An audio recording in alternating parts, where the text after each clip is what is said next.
Seja Anjo da Esperança, ligue 0 operadora 12 21 27 30 30 ou acesse nosso site. Sou anjo, sou novo tempo.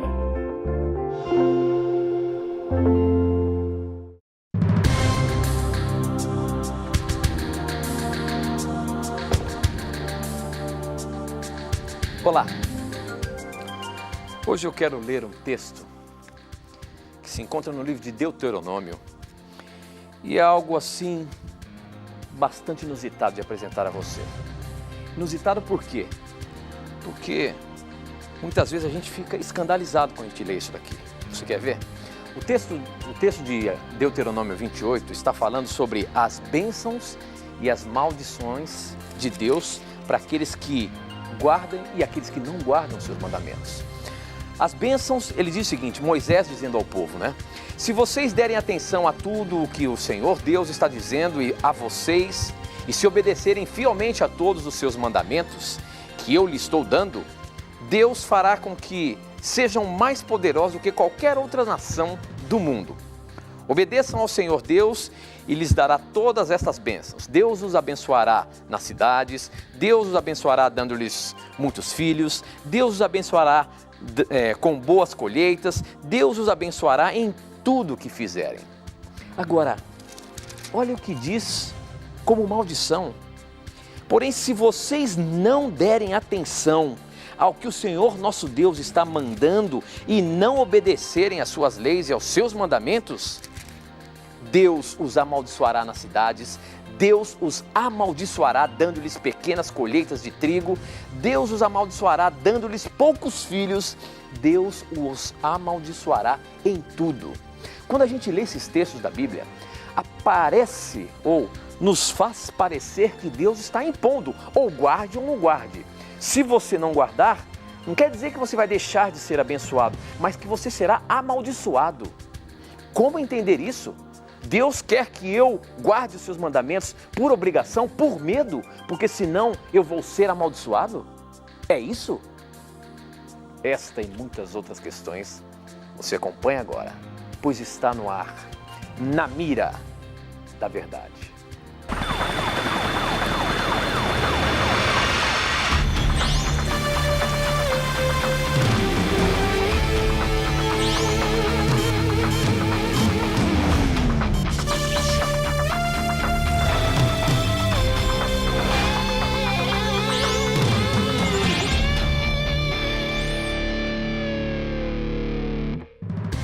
Olá, sejam muito bem-vindos. É um prazer mais uma vez estar aqui na sua companhia. Este é o programa Na Mira da Verdade, que a partir de agora nos conectamos com o Brasil e o mundo através das ondas do rádio, da internet e da TV Novo Tempo, espalhada por todo o nosso Brasil e também espalhada por várias regiões do mundo. Você que nos assiste aí na Angola, você que nos assiste em Moçambique, você que nos assiste em São Tomé e Príncipe, obrigado pelo carinho da sua audiência. E a você que nos vê através da internet em qualquer lugar do mundo, seja muito bem-vindo. Já vamos começar o nosso programa fazendo as perguntas e respondendo baseado na palavra de Deus. Então, se você estiver em qualquer lugar do mundo ou aqui no Brasil, em qualquer lugar, mande as suas perguntas para a gente e elas estarão na mira da verdade. Quero começar cumprimentando meu amigo, professor Leandro Quadros. Está animado, meu amigo?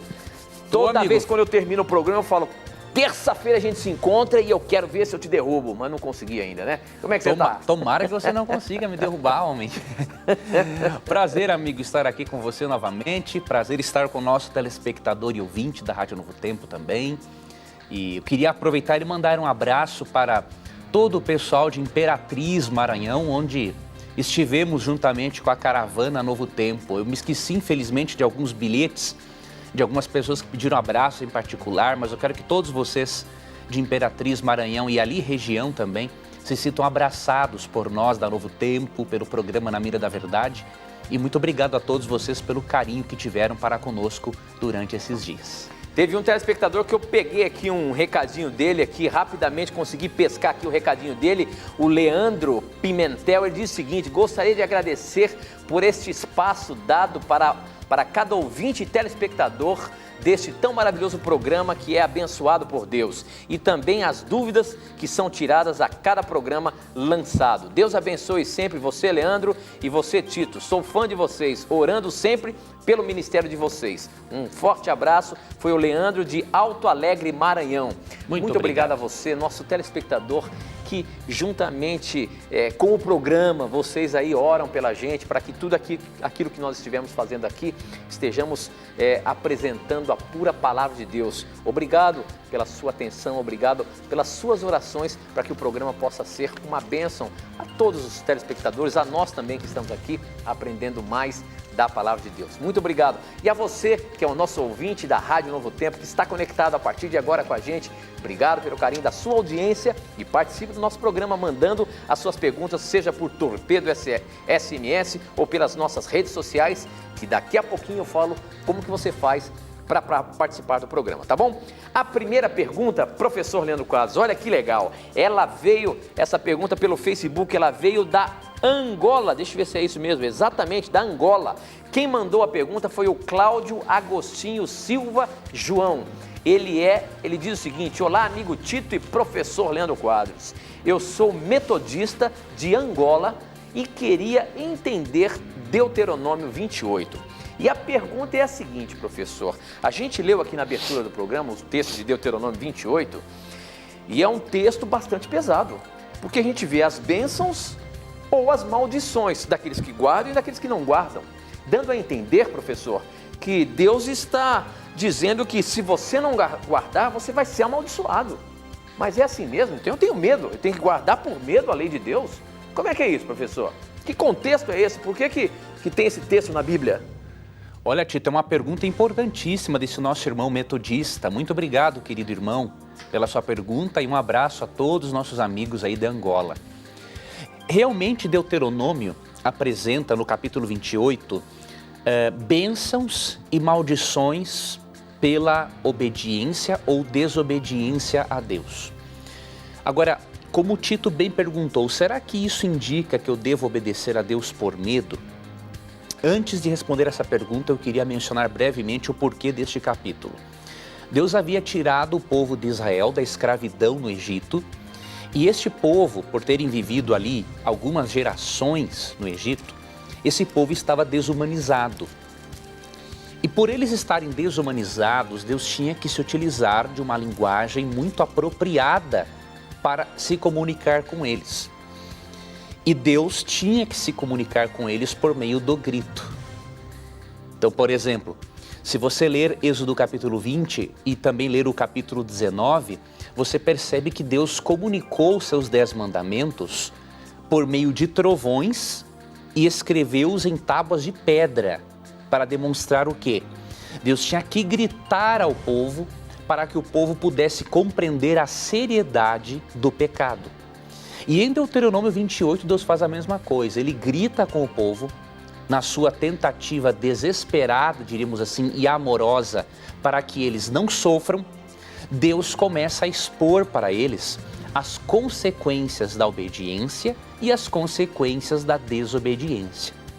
Então, em Deuteronômio capítulo 28, do verso 1 ao 14, você percebe as bênçãos da obediência.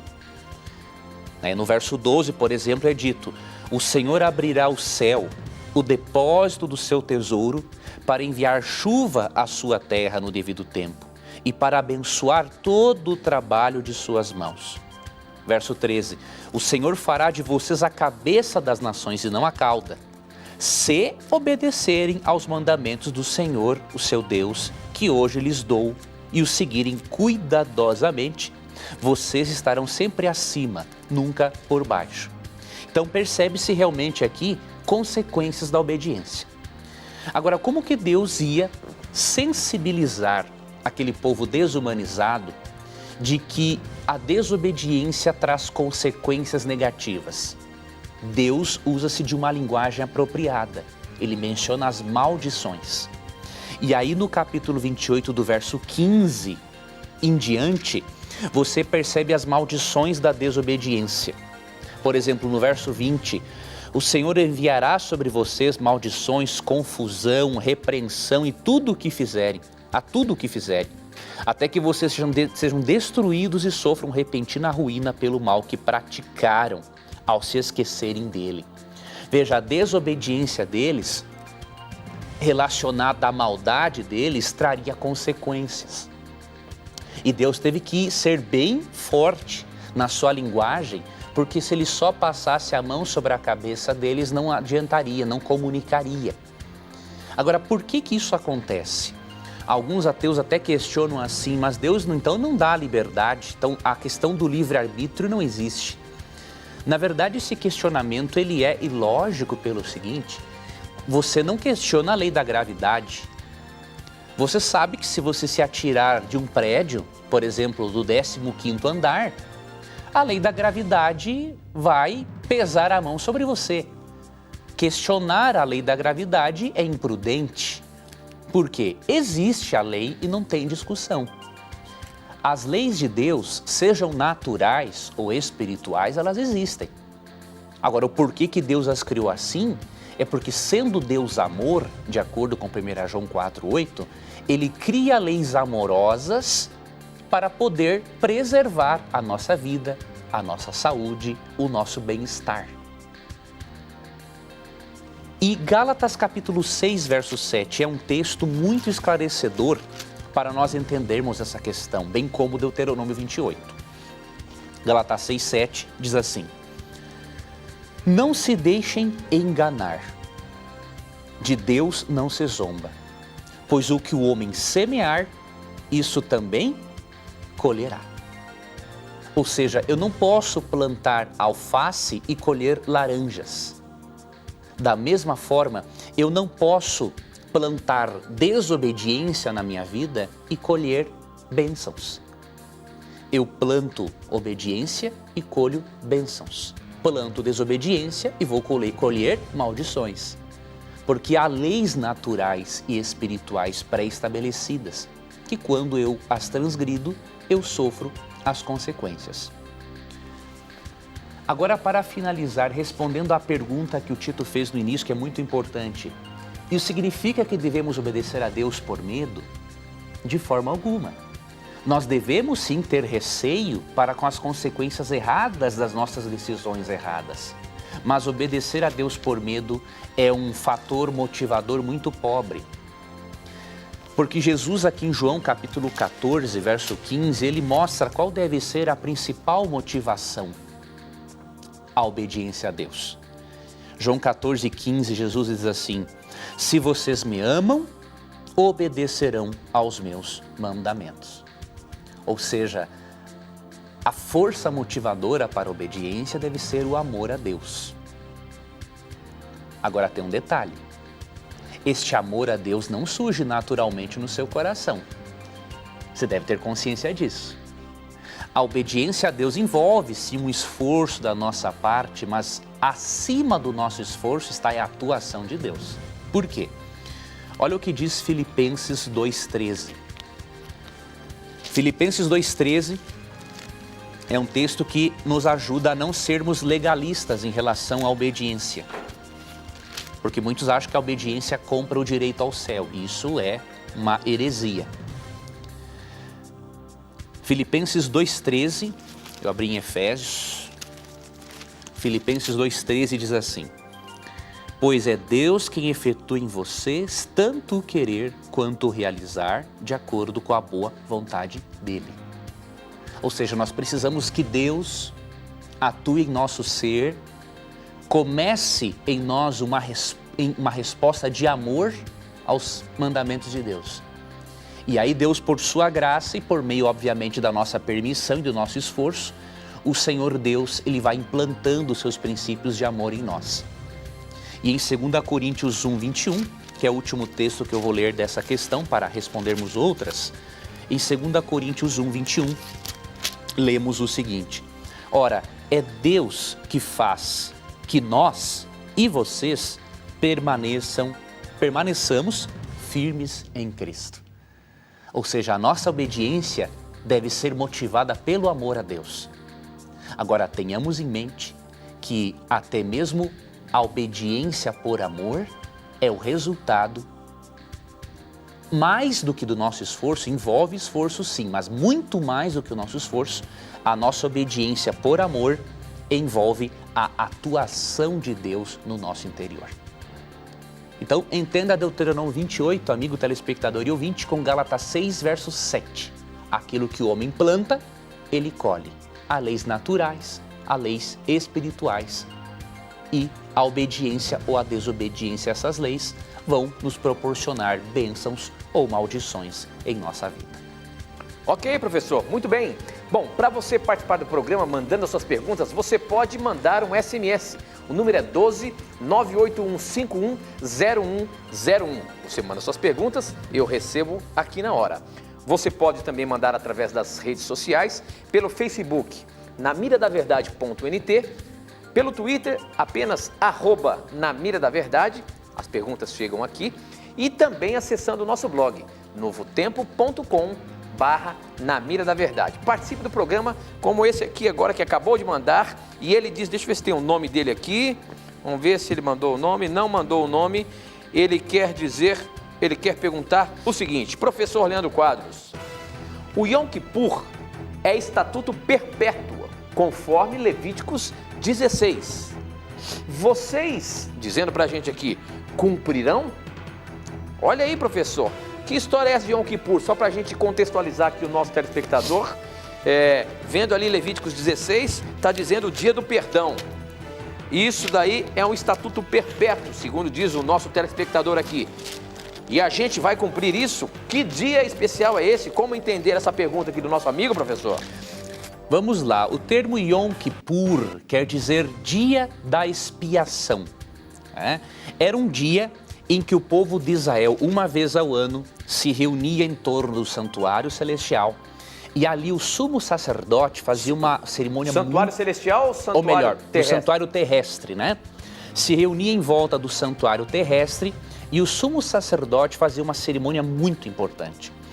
Ele fazia a limpeza do santuário celestial, porque ao longo do ano, quando o pecador confessava seus pecados sobre um cordeirinho e o cordeirinho era sacrificado, um pouquinho do sangue do cordeiro era jogado para dentro da cortina do santuário.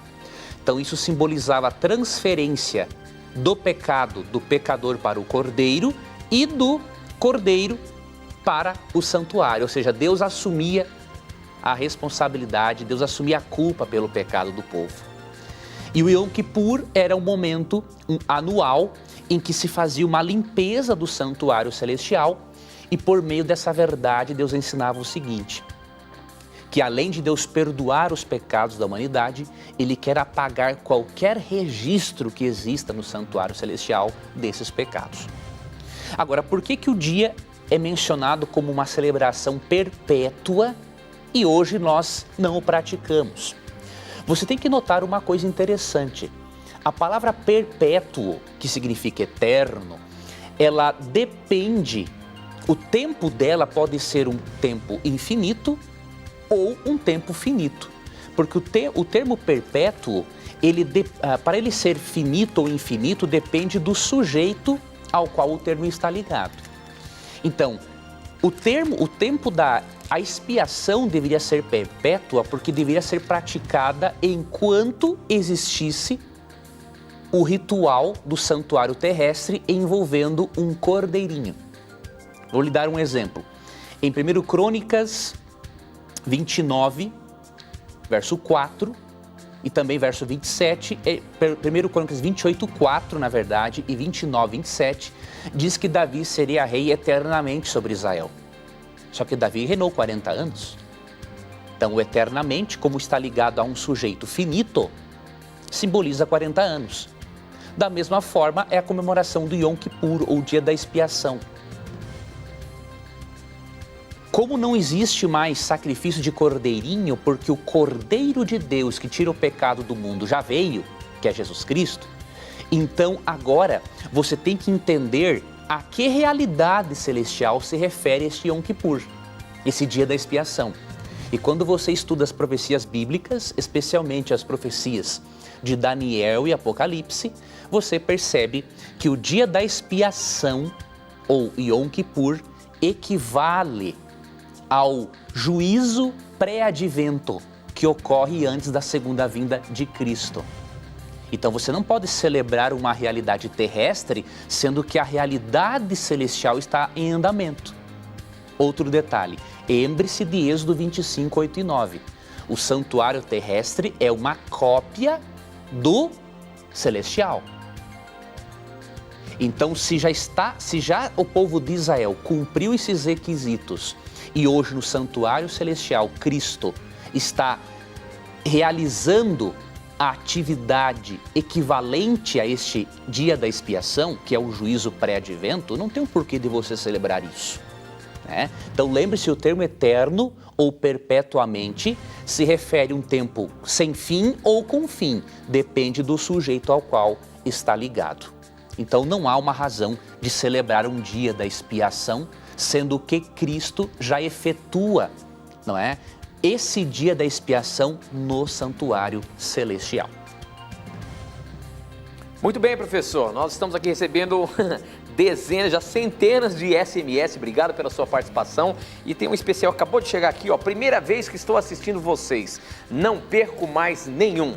Tati Barbalho, do Maranhão. Um abraço a você, nosso telespectador, que está aí acompanhando, está zapeando seu televisor e caiu aqui na TV Novo Tempo. Este é o programa Na Mira da Verdade, um programa em que você pergunta e ao vivo aqui nós respondemos a sua dúvida bíblica, teológica, a sua dúvida sobre a Palavra de Deus, baseado única e exclusivamente na Palavra de Deus. Portanto, não tenha preconceitos, o que você quiser perguntar, manda pra gente, nós teremos o maior prazer de responder a sua pergunta em cima da Palavra de Deus. Professor, essa aqui é interessante, você estava falando aí, nós já falamos sobre a questão do Yom Kippur, é interessante que o Wellington Monteiro, ele diz o seguinte, sou muçulmano e tenho uma questão, se Jesus morreu para pagar os nossos pecados, por que em Deuteronômio 24:16 é dito especificamente isto? Os pais não morrerão pelos filhos, nem os filhos pelos pais, cada um morrerá por seu pecado. Levando em conta que Jesus disse que não veio anular as leis do Velho Testamento, mas sim fazer cumpri-las, Mateus 5,17, isso não seria uma contradição? Parabéns pelo programa, acompanho sempre que posso e já até tive uma pergunta respondida. Opa, já tem uma pergunta respondida, embora ela tenha se perdido. Ok, um abraço a você, Wellington. O Wellington, ele é um muçulmano, tem acompanhado o programa Na Mira da Verdade e ele quer saber, se Jesus veio aqui para cumprir e não anular as leis, por que essa lei de Deuteronômio 24:16 não se fala mais nada hoje? Muito boa pergunta, irmão Wellington. Muito obrigado, viu, por você acompanhar o nosso programa. É uma honra para nós sabermos que irmãos muçulmanos também acompanham o nosso programa. Que Deus abençoe muito a sua vida, viu? Veja bem, irmão, aqui em Deuteronômio 24:16 há um outro contexto.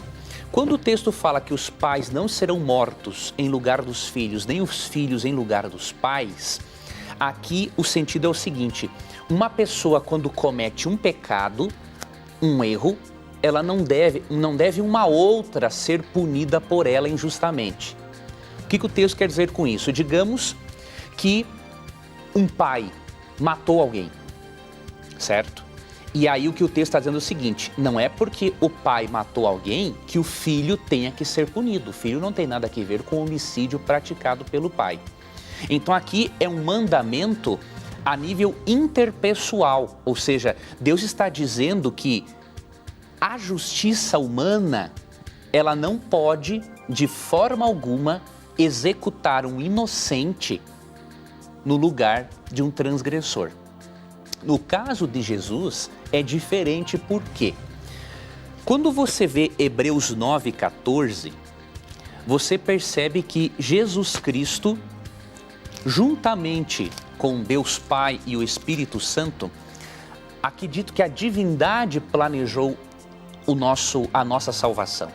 Então o texto fala assim, quanto mais o sangue de Cristo, que pelo Espírito Eterno se ofereceu de forma imaculada a Deus, purificará a nossa consciência de atos que levam à morte, para que sirvamos ao Deus vivo? Então aqui é dito que o plano de salvação foi elaborado da seguinte maneira, Cristo, pelo Espírito Eterno, se ofereceu a Deus. Então a gente percebe aqui um envolvimento da divindade. O que acontece? Cristo, ele assumiu uma dívida que era nossa. Nós tínhamos uma dívida para com a lei de Deus. E de acordo com Romanos 6:23, o salário do pecador é a morte eterna. O que Cristo tinha que fazer para provar que a lei de Deus é eterna, mas que o seu amor também é eterno? Cristo, o legislador da lei, ele morre pelo pecador. Só que ele não transgride Deuteronômio 24:16, porque Cristo ele não é simplesmente um ser humano. Biblicamente, ele é o próprio Deus. Sendo o próprio Deus e elaborado o plano de salvação dessa forma, ele morre no lugar do ser humano sem ser um pecador. E aí, como ele morre sem merecer, isso dá a Deus o direito, diríamos assim, de dar a salvação a quem ele quiser. Já que Cristo morreu sem merecer, ele pode dar a salvação para quem não merece, mas para quem o aceita como substituto. Então eu recomendo um estudo mais amplo da doutrina da salvação. Até vou lhe recomendar um livro para você entender de uma perspectiva bíblica e cristã esse assunto. O título do livro é O que é Salvação? É um livro pequeno do Dr. Hans K. Larondel, um livro espetacular. Foi um livro que me ajudou muito a ampliar a minha visão para compreender esse assunto do plano de salvação. Esse livro é publicado pela editora Casa Publicadora Brasileira. O que é salvação? Você vai ver o endereço da editora aí na tela, certo? E aí você vai entender esse aspecto mais amplo e sacrificial e substituto de Jesus Cristo na cruz, tá? Mas muito obrigado por sua pergunta. Ok, professor, muito bem, o nosso tempo está correndo, a gente tem que ir para um breve intervalo, mas não sai daí não, a gente volta já já.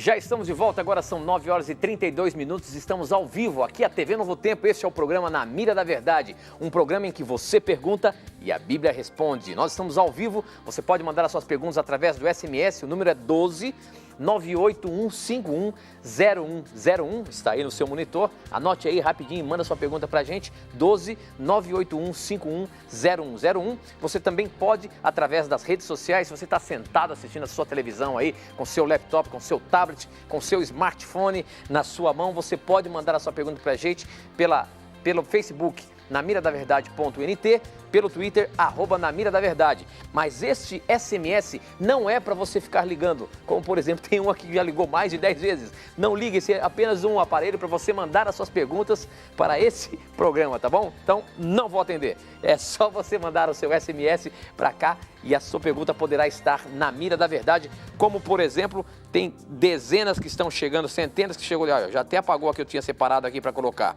Deixa eu ver se é essa daqui. É isso aqui mesmo. Muito bem, professor. Olha só a pergunta que chegou aqui. Quem mandou foi o Enedi. Moro em Novo Hamburgo, Rio Grande do Sul. Responda-me, por favor. Matusalém não tem genealogia bíblica, mas eu vi na internet, em curiosidades bíblicas, que ele era filho de Enoque. Será que pode me explicar isto?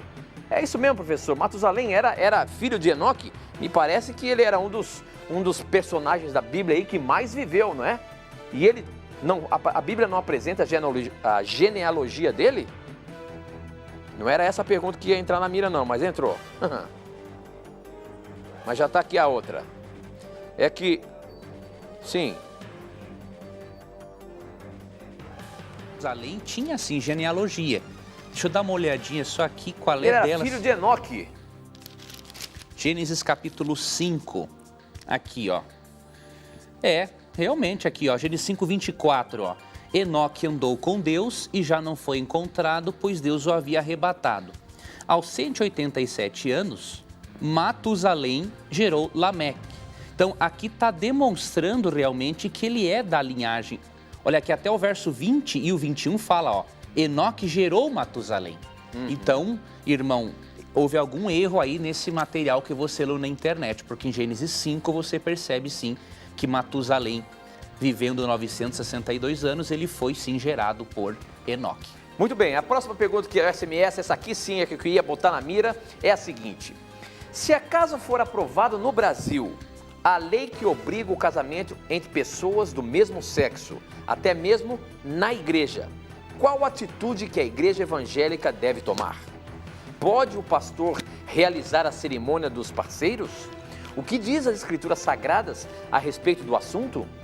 É importante a gente destacar aqui que o que a gente responde é baseado apenas na palavra de Deus. Não é a nossa opinião, não é a opinião da Igreja Adventista, não é a opinião da TV Novo Tempo, mas sim o que a Bíblia Sagrada nos orienta. Baseado na Bíblia Sagrada, professor, como é que fica a pergunta do nosso irmão aqui com relação à obrigatoriedade, se isso for aprovado, de se fazer casamento de duas pessoas do mesmo sexo? Primeiramente, temos que ter em mente o princípio de Romanos 2,11, que diz assim: pois em Deus não há parcialidade, ou outras traduções, Deus não faz acepção de pessoas. Então, primeiro ponto, Deus não considera um heterossexual melhor que um homossexual ou vice-versa. Deus não faz acepção de pessoas. Todas as pessoas são iguais para Deus, têm seus valores, e Cristo Jesus morreu na cruz para pagar os pecados tanto do heterossexual quanto do homossexual. Então, isso é muito claro na Bíblia. Entretanto, quando você lê Romanos capítulo 1, versículos 26 e 27, você vê que a Bíblia ensina que a relação homossexual, mesmo Deus amando aos homossexuais, Deus considera o relacionamento sexual como antinatural. Então eu vou ler aqui o texto, Romanos 1, 26 e 27. Por causa disso, Deus os entregou a paixões vergonhosas. Até suas mulheres trocaram suas relações sexuais naturais por outras contrárias à natureza. Veja, a opinião bíblica. Da mesma forma, os homens também abandonaram as relações naturais com as mulheres e se inflamaram de paixão uns pelos outros. Começaram a cometer atos indecentes, homens com homens, e receberem em si mesmos o castigo merecido pela sua perversão. Que capítulo é esse aí, professor? Romanos 1, 26 e 27. Então, o texto é muito claro em dizer que mesmo Deus não fazendo acepção de pessoas, mesmo Deus amando tanto o homossexual quanto o heterossexual, esse texto diz que a relação homossexual é antinatural. Por isso, mesmo que Romanos 13, 1 a 4 nos ensine a respeitarmos as autoridades, Atos 5, 29 nos mostra que se uma autoridade der uma lei contrária ao que está na Bíblia, nós devemos preferir ficar ao lado de Deus, certo? Então, Romanos 13, 1 a 4 não nos desestimula a desobedecermos às autoridades, pelo contrário. Romanos 13, 1 a 4 diz que devemos estar sujeitos às autoridades. Porém, existe uma autoridade maior que as autoridades humanas. É a lei do legislador do universo. E aí, eu leio Atos 5, 29, que diz: Pedro e os outros apóstolos responderam: é preciso obedecer a Deus antes que aos homens. Então, os cristãos sempre devem se sujeitar às autoridades, desde que as autoridades não nos obriguem a fazermos algo contra a palavra de Deus. Neste caso, a igreja cristã sempre deve tratar com amor, carinho, respeito aos homossexuais, assim como a Bíblia recomenda. Assim como Deus não tem acepção de pessoas, a igreja não deve fazer acepção de pessoas. Agora, fazer um casamento gay dentro da igreja, a igreja não o fará, porque a Bíblia é suprema e é para o próprio benefício e bem-estar das pessoas. Ok, professor, muito bem. O que nós respondemos aqui estamos baseando na palavra de Deus. Se você porventura tem alguma objeção, se você quer debater sobre o assunto, escreva para a gente. Nosso e-mail é namiradaverdade@novotempo.com. Nós estamos abertos para ouvir a sua opinião e participar do programa também. Se você quiser participar mandando suas perguntas ou mesmo replicando o que foi dito aqui, é só mandar por SMS, o número é 12 98151 0101, tá bom? Teremos o maior prazer em receber a sua pergunta. Obrigado pela sua participação. Essa agora chegou pelo Twitter. Quem mandou foi o Renato Pena e ele diz o seguinte: Moisés foi ao céu após a morte porque pecou. E Elias e Enoque, eles foram sem morrer, eles não pecaram? E aí, professor? A gente sabe que Moisés foi levado ao céu, mas ele foi um pecador. Agora, dois personagens bíblicos foram transladados, foram levados ao céu sem conhecer a morte. Por quê? Porque eles não pecaram? Eles foram, sim, querido telespectador e ouvinte, pecadores, né? Então, quando você lê Hebreus, até vou ler aqui um outro texto, não é Hebreus 11, eu vou ler Tiago, capítulo 5, você vai perceber aqui uma coisa importante. Tiago, capítulo 5, olha aqui, ó, 17, falando de Elias. Elias era humano como nós. Ele orou fervorosamente para que não chovesse e não choveu sobre a terra durante 3 anos e meio. O que o texto está dizendo? Que Elias era um homem como nós, ou seja, era um pecador. Tanto que você vê em 1 Reis 19, Elias vacilando. Teve medo da rainha Jezabel e não confiou tanto em Deus, então ele era um pecador. Isso nos mostra que Deus traslada pessoas para o céu não pelas obras delas, mas por sua graça. Enoque e Elias foram para o céu porque eram amigos de Deus. E mesmo sendo pecadores, eles iam adquirindo dia a dia, na caminhada com Deus, a vitória sobre os defeitos de caráter deles. Então, a trasladação não tem nada a ver com impecabilidade. Até porque Tiago 5,17 fala que Elias, que foi trasladado de acordo com 2 Reis, capítulo 2, Elias era humano como nós. Muito bem, professor. Agora aqui no programa Na Mira da Verdade, você fica com o momento da mentira.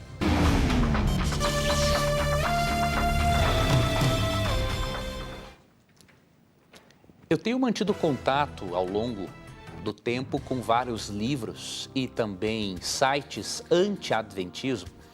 E uma das principais acusações que eu percebo nesses livros e sites é de que os adventistas ensinam que somente eles serão salvos.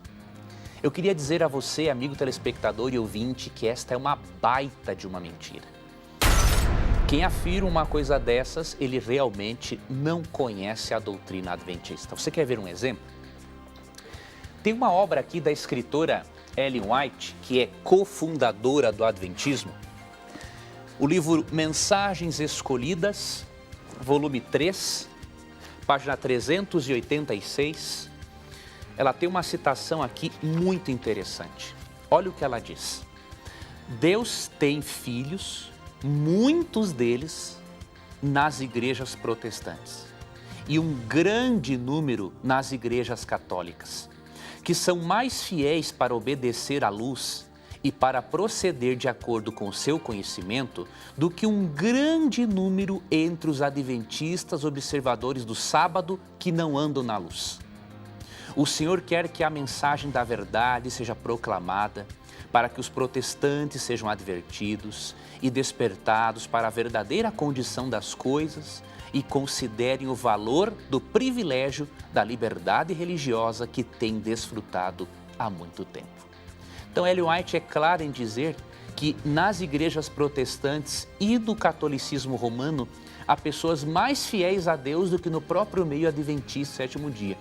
Então, o indivíduo que diz que os adventistas ensinam que só eles serão salvos, pobre dessa pessoa, não conhece, não sabe o que está dizendo. Então, eu recomendo que você leia fontes primárias, aquilo que o adventismo realmente ensina, para você não cair, na cilada de muitos autores que têm transgredido o mandamento de Êxodo capítulo 20, que diz: não dirás falso testemunho contra o seu próximo. Muito bem, professor. Próxima pergunta do Facebook, quem mandou foi o Juscelino Filho. E ele diz o seguinte: por que Satanás teve acesso ao Éden, a Adão e Eva? Quando pecaram, Adão e Eva foram expulsos, ou seja, para fora, e foram proibidos de retornar. Agora, como é que Satanás tinha acesso ao jardim e depois que eles pecaram, os dois foram expulsos, não puderam entrar? Satanás ainda podia entrar no jardim, professor, mesmo depois do pecado de Adão e Eva? E por que Deus permitiu que ele entrasse ali? Deus onisciente, sabendo o que poderia acontecer, por que ele permitiu? Ele tinha acesso a todo o jardim ou não? Aí é que está o detalhe. Satanás não tinha acesso a todo o jardim. De acordo com Gênesis, capítulo 2, versículo 9, diz assim: Então o Senhor Deus fez nascer do solo todo tipo de árvores agradáveis aos olhos e boas para alimento. E no meio do jardim estavam a árvore da vida e a árvore do conhecimento do bem e do mal. O que acontece? Deus, se você ler Gênesis 2, 16 e 17, ali Deus pede que eles não comam da árvore do conhecimento do bem e do mal. E Deus diz nem para tocar nessa árvore. O detalhe que isso nos mostra, que Satanás estava apenas naquele local ali, no lugar de onde ele podia tentá-los. Ele não podia sair dali e dizer assim a Adão e Eva: venham aqui perto da árvore agora que eu quero fazer vocês comerem deste fruto proibido para vocês se rebelarem contra Deus assim como eu. Ele não podia fazer isso. E aí você faz uma leitura de Gênesis capítulo 3 e você percebe que realmente Eva se aproximou dessa árvore contrariamente à vontade de Deus e aí aceitou as sugestões de Satanás, que usou a serpente para se comunicar com Eva. Deus o permitiu por quê? É óbvio, as criaturas de Deus têm que ter a liberdade de escolha. Se Deus não desse para Adão e Eva a possibilidade de escolherem o mal, eles não teriam livre-arbítrio. O livre-arbítrio envolve dar a outra pessoa a possibilidade de escolher o bem ou o mal. E eles não precisariam cair, por quê? Além de eles serem perfeitos e não terem uma tendência interna para o mal como nós, eles tinham tudo para não cair. Agora, escolheram assim cair. Então, o problema da queda de Adão e Eva não foi a presença de Satanás ali, foi a infidelidade deles. Satanás poderia estar em qualquer lugar do jardim do Éden. Agora, se eles estivessem dispostos a fazer a vontade de Deus, nada poderia acontecer. Então, a presença de Satanás é irrelevante. O que demonstra aqui, o que o capítulo demonstra é a infidelidade deles. E eles não precisariam ter caído. Caíram, e infelizmente a raça humana sofre as consequências dessa queda até hoje. Muito bem, professor. Pelo SMS, olha, eu queria agradecer muito a você que tem participado aqui no Facebook. Nós já temos mais de 200 perguntas pelo Facebook aqui, você que está acompanhando, pelo nosso blog também, obrigado pela participação. Tem uma aqui separadinha do blog que já vai entrar na mira. Pelo Twitter, muita gente participando e pelo SMS nem se fala ainda, como eu coloco essa aqui agora. Atende a minha pergunta, Tito. Tenho 68 anos e nunca aprendi tanto como estou aprendendo com vocês. Então, me ajudem a entender o mandamento de Deus, ou seja, o não matar. Este é referente ao matar um semelhante ou também animais, plantas, etc. Enfim, qual é o sentido deste mandamento? Não matarás. Qual é o sentido de não matarás, uma vez que a gente vê na Bíblia ali, até mesmo Deus mandando o povo lutar, vencer através da morte e tudo mais, professor? Qual é o sentido do mandamento não matarás? Muito boa pergunta. Muito obrigado, querido irmão, por sua observação e por nos contar que o programa tem lhe ajudado no estudo da Bíblia. O mandamento não matarás, em Êxodo 20, 13, ele é aplicado a relacionamentos interpessoais. O que isso significa? Significa que Deus, ao dar esses 10 mandamentos para o ser humano, Deus está dizendo o seguinte: você que tem um relacionamento com alguém, digamos que você se relacione com alguém e alguém se torne seu inimigo, você não deve matar. Então, o significado principal do texto é que nós não temos autorização para matar. Agora, o mandamento é a nível interpessoal. E quando você lê na Bíblia, você percebe que a lei, Deus autorizou a executar o transgressor em crimes hediondos, como você lê, por exemplo, em Levítico capítulo 20. Então, entenda o mandamento não matarás como o ensino de Deus a nível interpessoal, ou seja, eu, você e qualquer outra pessoa, nós não temos o direito de matar ninguém. Agora, Deus, como legislador da lei, quando você lê Levítico, ou quando você lê, por exemplo, Gênesis 9, verso 6, ali é dito assim que o homem que matar um outro homem pelo sangue do homem, melhor, pelas mãos do homem, o sangue dele também será derramado. Ou seja, quando Deus estabelece a pena capital, ele está dizendo o quanto ele valoriza a vida humana. Nesse caso, ele valoriza mais a vítima e a família das vítimas do que a vida do criminoso que não quer se arrepender. Então, o mandamento não matarás não contradiz o fato de Deus ter utilizado a pena capital. É um mandamento apenas a nível interpessoal. Muito bem, professor. Bom, para você aprender mais sobre a palavra de Deus, nós oferecemos para você um curso bíblico gratuito.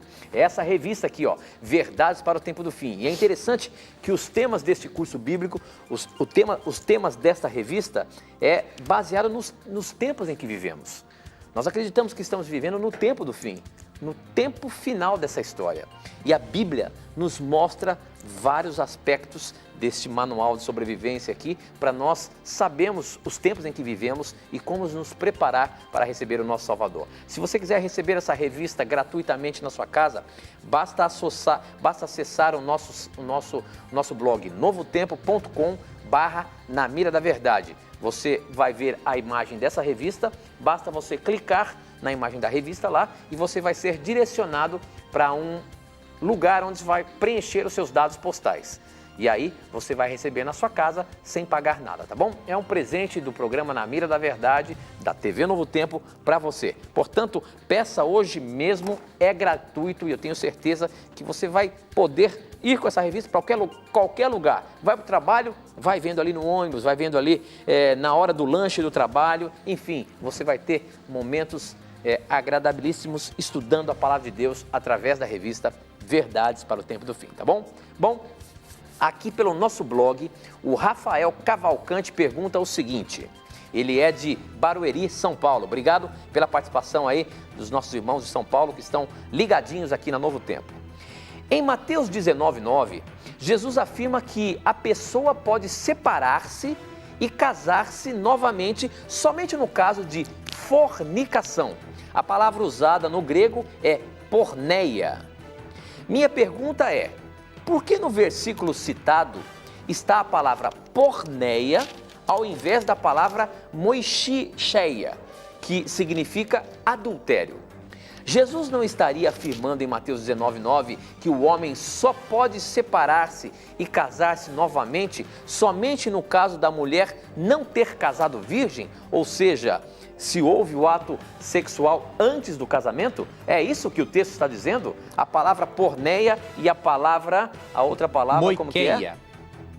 Moiqueia. Moiqueia, isso aí. Como é que é isso? Qual a diferença das duas e qual o contexto do texto bíblico aí, professor, nesse sentido? Muito interessante a pergunta. Primeiramente, Jesus diz assim em Mateus 19:9, eu, porém, vos digo, quem repudiar sua mulher, não sendo por causa de relações sexuais ilícitas, e casar com outra, comete adultério. Por que Deus usa a palavra porneia e não moiqueia? Moiqueia é uma palavra mais específica, né? Moiqueia quer dizer adultério mesmo, ou seja, a pessoa ter uma relação com outra pessoa, sendo ela comprometida, né? Agora, Deus foi muito sábio aqui em usar, Jesus foi muito sábio aqui em mencionar porneia, sabe por quê? A palavra porneia no grego é muito mais ampla e se refere a qualquer tipo de imoralidade sexual. Então ele está dizendo o seguinte, quando a pessoa pratica porneia, ou seja, adultério, incesto, bestialidade, pedofilia e homossexualidade, isso é motivo para a outra pessoa decidir se ela quer continuar na relação ou ter uma nova relação.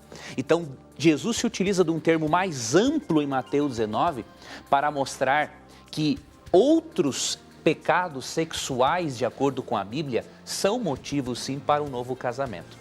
Então, ele não mencionou esse termo específico aqui, porque Cristo quis realmente ampliar. e mostrar que outras práticas imorais sexualmente, segundo a Bíblia, são também mal vistas diante de Deus, e não simplesmente o adultério em si, mas há outras práticas envolvidas. Então, por exemplo, já pensou se você descobrisse que o seu cônjuge é um pedófilo, está abusando do seu filho, aí você não pudesse se separar do indivíduo desse? Não, a Bíblia não diz isso. A Bíblia usa o termo porneia, que já é para abranger outros tipos de pecados sexuais.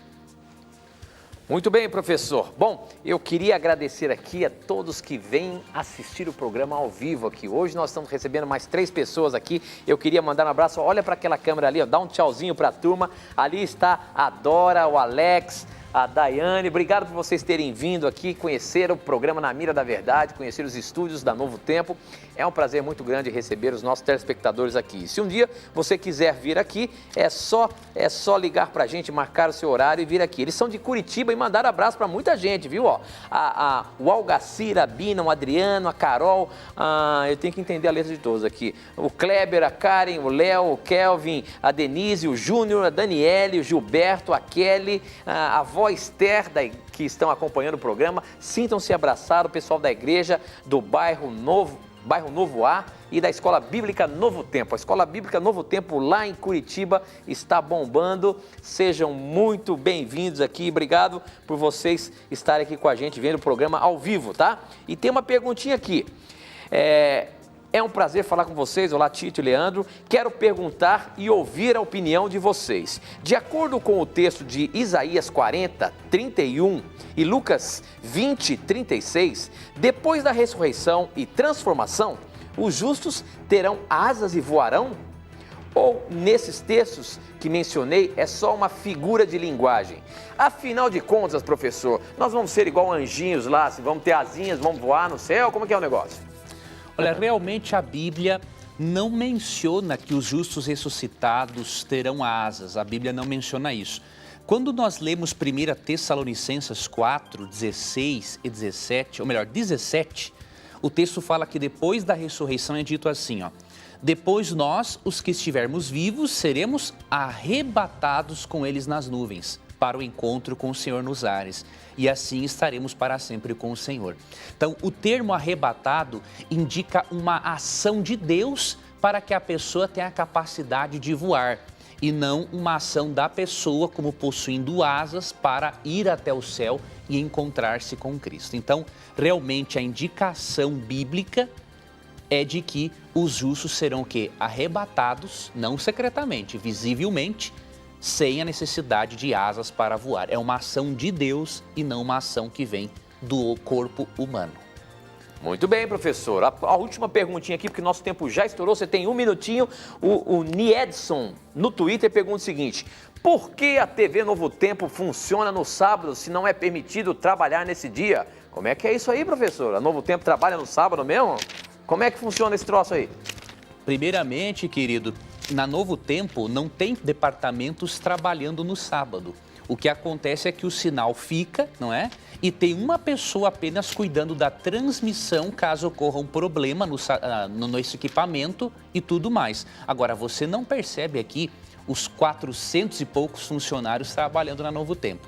E um outro detalhe, mesmo que alguém estivesse fazendo algo aqui, você deveria considerar o texto de João 5,17, né? Em João 5,17, Cristo fala assim: 30 segundinhos, professor. Meu Pai continua trabalhando até hoje e eu também estou trabalhando.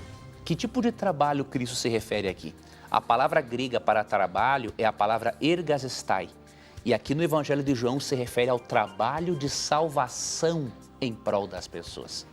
Então, se ficar aqui uma pessoa, 2 ou 3 na Novo Tempo para garantir, uma pessoa ou 3 dentre as 400, para garantir que o sinal chegue e pregue o Evangelho, isso é um trabalho evangelístico apropriado de se fazer no sábado. Assim como Cristo curava aos sábados, pensando no bem-estar do próximo, nós podemos fazer um trabalho de evangelização, desde que, obviamente, não estejamos aí ganhando dinheiro com isso no próprio sábado em si. Eu chego no sábado aqui, ó, vou pagar para você trabalhar aqui hoje. Não é assim que a coisa funciona aqui. Então, ter uma visão, irmão, mais evangelística do assunto, para você não ter uma visão legalista a respeito do sábado. Ok, professor, com essa encerramos mais um programa Na Mira da Verdade e nos encontramos a semana que vem. Tudo bem, um abraço a você, amigo Tito, um abraço, amigo telespectador e ouvinte, e nunca se esqueça que sempre que você tiver a coragem de perguntar neste programa apenas a Bíblia, terá coragem de lhe responder. E você já sabe, aqui sempre as suas perguntas estarão na Mira da Verdade. Até o nosso próximo encontro. Tchau!